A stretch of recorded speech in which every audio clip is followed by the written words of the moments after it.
আসসালামু আলাইকুম, কেমন আছেন সবাই? এই ভিডিওতে আমরা জাভাস্ক্রিপ্টের খুবই চমৎকার আরেকটি বিষয় লুপ সম্পর্কে জানব। তো চলুন শুরু করা যাক। বেসিক্যালি জাভাস্ক্রিপ্টের মধ্যে কোনো কাজকে বা কোনো ব্লক অফ কোডকে বারবার এক্সিকিউট করার জন্য আমরা লুপকে ব্যবহার করে থাকি।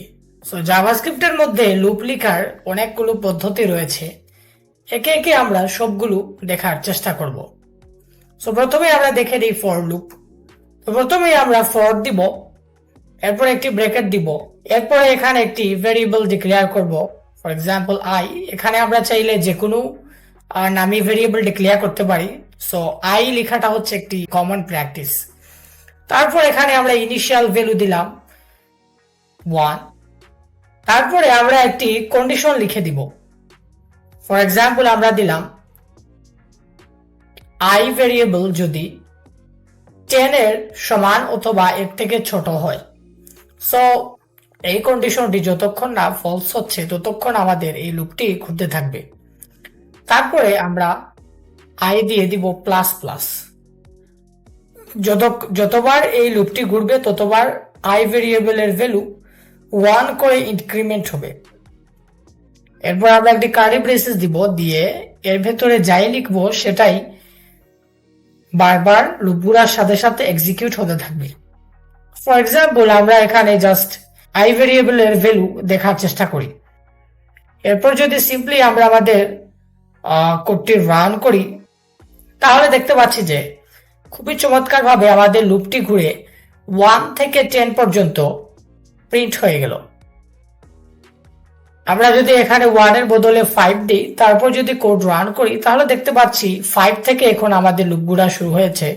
অ্যান্ড 5 থেকে 10 পর্যন্ত 5 বার মোট আমাদের লুপটি ঘুরলো এবং 5 to 10 প্রিন্ট হয়ে গেল খুবই চমৎকার ভাবে। আই এর বদলে যদি আমরা এখানে হ্যালো ওয়ার্ল্ড লিখে দিই, তারপর যদি কোড রান করি তাহলে দেখতে পাচ্ছি যে এখানে হ্যালো ওয়ার্ল্ড 10 বার প্রিন্ট হয়ে গেল। তাহলে এই গেল আমাদের ফর লুপ। চলুন আমরা এখন হোয়াইল লুপ দেখে নিই। হোয়াইল লুপ লেখার জন্য প্রথমে আমরা লুপ ভেরিয়েবলটি ডিক্লেয়ার করব আই, এর ইনিশিয়াল ভ্যালু দিব 1। তারপরে আমরা হোয়াইল কিওয়ার্ড দিব, এর ভেতরে আমরা আমাদের শুধুমাত্র কন্ডিশনটি লিখব।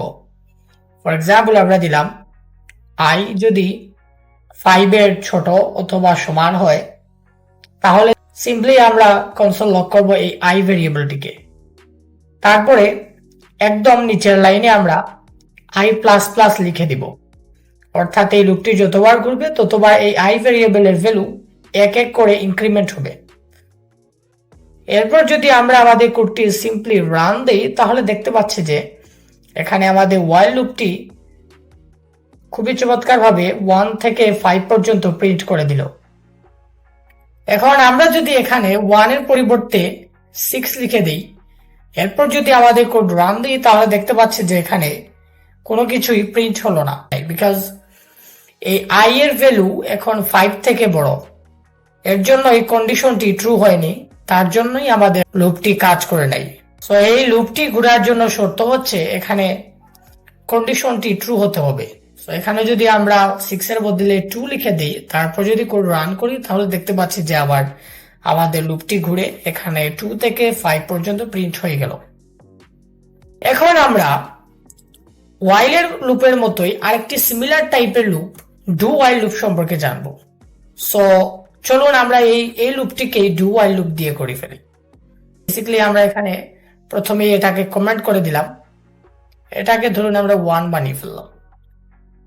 তারপর আমরা দিলাম ডু, এরপর কার্লি ব্রেসেস দিলাম, যে কনসোল লক দিলাম আই, এরপর একদম নিচে এসে দিয়ে দিলাম আই প্লাস প্লাস। নিচে এসে আমরা ওয়াইল লিখবো, এর ভেতর আমরা এখানে লুপ কন্ডিশনটি লিখবো। সো এখানে আমরা আগের মতো চেক করবো যে আই ভেরিয়েবলটির ভ্যালু কি 5 থেকে ছোট অথবা এর সমান কি না। তারপর যদি আমাদের কোড রান করি তাহলে দেখতে পাচ্ছি যে 1 to 5 প্রিন্ট হয়ে গেল খুবই চমৎকার ভাবে। আচ্ছা, এখন প্রশ্ন হচ্ছে যে এই ডু ওয়াইল এন্ড ওয়াইল লুপের মধ্যে পার্থক্যটা কোথায়? সো পার্থক্যটা হচ্ছে খুবই সূক্ষ্ম। এখানে যদি 6 দিয়ে দিই আগের মতো, এরপর যদি কোড রান করি তাহলে দেখতে পাচ্ছি যে এখানে 60 প্রিন্ট হয়ে গেল, অর্থাৎ আমাদের লুপটি একবার ঘুরেছে। সো আমরা যদি একটু বোঝার চেষ্টা করি, আগে আমরা এই ওয়াইল লুপটি i এর মান 6 দিয়ে চেষ্টা করেছিলাম, সো এটি রান হয় নাই কারণ কন্ডিশনটি ফলস ছিল। বাট ডু ওয়াইল লুপটি হচ্ছে একটু ডিফারেন্ট। এটি প্রথমেই এই ডু ব্লকটিকে এক্সিকিউট করে দেয়, তারপরে সে এখানে কন্ডিশন চেক করে। যদি সেটা ট্রু হয় তাহলে ডু ব্লককে আবার সে এক্সিকিউট করে। যখন এই ওয়াইল কন্ডিশনটি ফলস হয়ে যায় তখন সে লুপটি এক্সিকিউশন বন্ধ করে দেয়। সো আশা করি আমরা লুপ সম্পর্কে বেসিক একটি ধারণা পেয়েছি। আজকের মতো এতটুকুই। ভালো থাকবেন সবাই। আল্লাহ হাফেজ।